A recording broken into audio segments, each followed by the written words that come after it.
piste 37, activité 3, page 101. Bonjour, je souhaite tout d'abord remercier les collaborateurs des ONG présents aujourd'hui et je remarque que vous êtes nombreux. Je vais commencer par me présenter. Je suis Ndiama Diallo, le porte-parole du Haut Commissariat aux réfugiés en République du Cacao. Nous sommes réunis aujourd'hui suite à l'afflux de réfugiés qui arrivent au camp de Cacolac. D'après le recensement fourni par l'Office international de la migration, il s'agirait de 5000 personnes qui devraient arriver durant ces 15 prochains jours. Actuellement, plusieurs facteurs augmentent notre inquiétude. La surpopulation du camp, l'arrivée de la saison des pluies dans la région, les mauvaises conditions sanitaires qui entraînent des épidémies et les risques de malnutrition.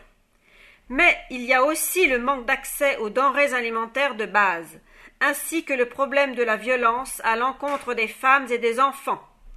Je vais vous laisser la parole en tant que partenaire pour arriver à apporter une réponse la plus complète possible et définir les actions à mener au plus vite.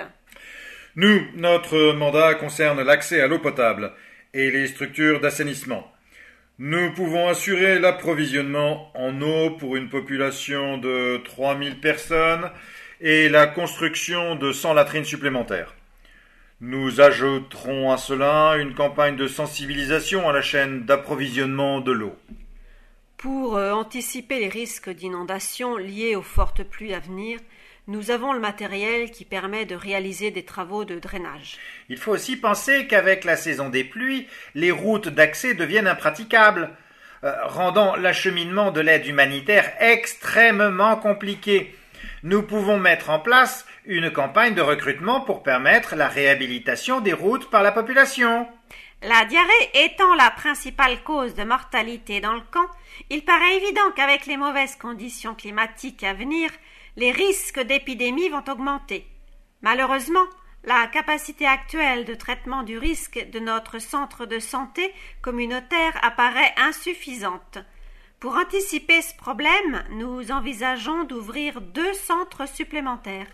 Par ailleurs, nos médecins observent des cas de malnutrition en augmentation par manque d'accès à une alimentation de base. C'est très inquiétant. Vous avez raison, nous faisons le même constat. C'est pourquoi nous sommes en cours de négociation avec le PAM pour obtenir un financement et pour évaluer les quantités de nourriture qui seront nécessaires afin de résoudre ce problème. De notre côté, nous sommes une ONG qui s'occupe de la protection de la femme et de l'enfant. Nous avons constaté une augmentation des cas de violence exercés sur les femmes. Pour les protéger, nous prévoyons de renforcer l'éclairage, de créer un point d'écoute et de mettre en place une campagne de prévention des violences. Je vous remercie pour toutes les actions que vous menez. Je constate que nous sommes tous utiles ici et qu'en coordonnant nos actions, nous serons bien plus efficaces. Je propose que nous échangions nos contacts et nos numéros de téléphone pour que nous puissions nous soutenir ou échanger nos informations. Je vous propose une nouvelle rencontre dans 2 semaines à la même heure.